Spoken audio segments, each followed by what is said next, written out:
حضرت الاستاذ صدر شعبہ جامعہ اسلامیہ اشاعت المعقل ہوا، جن سے میری مراد قاری محمد علی صاحب دامت برکاتہم العالیہ،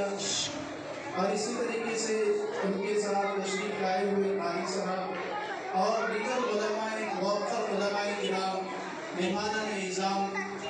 ہمارے لیے بڑی سعادت اور خوشی کا مقام ہے کہ ہم اس محفل میں اور جس مجلس میں جمع ہوئے ہیں یہ بہت ہی بابرکت مجلس ہے۔ فرمایا کہ ایک حدیث مبارکہ میں آتا ہے کہ وَرَجُلٌ تَحَابَّ فِي اللَّهِ اجْتَمَعَ عَلَيْهِ وَتَفَرَّقَ عَلَيْهِ، کہ ایسے لوگ جن کا ملنا آپس میں صرف اللہ ہی کے لیے ہو اور جن کا جدا ہونا بھی صرف اللہ ہی کے لیے ہو، تو ایسے لوگوں کو اللہ اپنے عرش کے سائے میں جگہ عطا فرمائے گے۔ تو عزیز دوستو، ہم تمام کا یہاں پر جو جمع ہوا ہے صرف اور صرف اللہ ہی کے لیے ہوا ہے۔ دعا کریں کہ اللہ تعالیٰ ہم تمام کے یہاں پر جمع ہونے کو بے انتہا قبول فرمائے۔ عزیز دوستو، ہم یہ نیت کریں کہ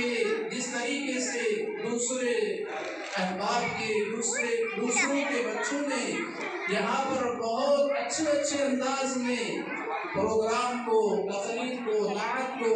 احادیث کو پیش کیا ہے، ہم بھی یہ نیت کریں کہ ہم بھی اپنے بچوں کو اسی طریقے سے جو بنانے کی فکر کریں گے، کیونکہ حدیث سے جو مبارک ہے جو میں نے آپ کے سامنے پڑھی ہے،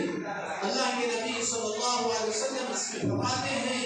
کہ انسان دنیا سے چلے جاتا ہے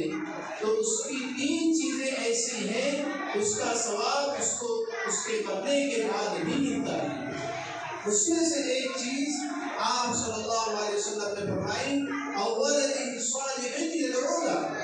کہ ایسی نیک صالح اولاد کہ جو اس کے لیے ایصال ثواب کرے، اس کے لیے مغفرت کا باعث بنے۔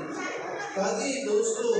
ضرورت اس بات کی ہے کہ ہم اپنے بچوں کو، اپنی بچیوں کو دینی تعلیم کے ساتھ جو ہے وہ وابستہ کریں، ان کو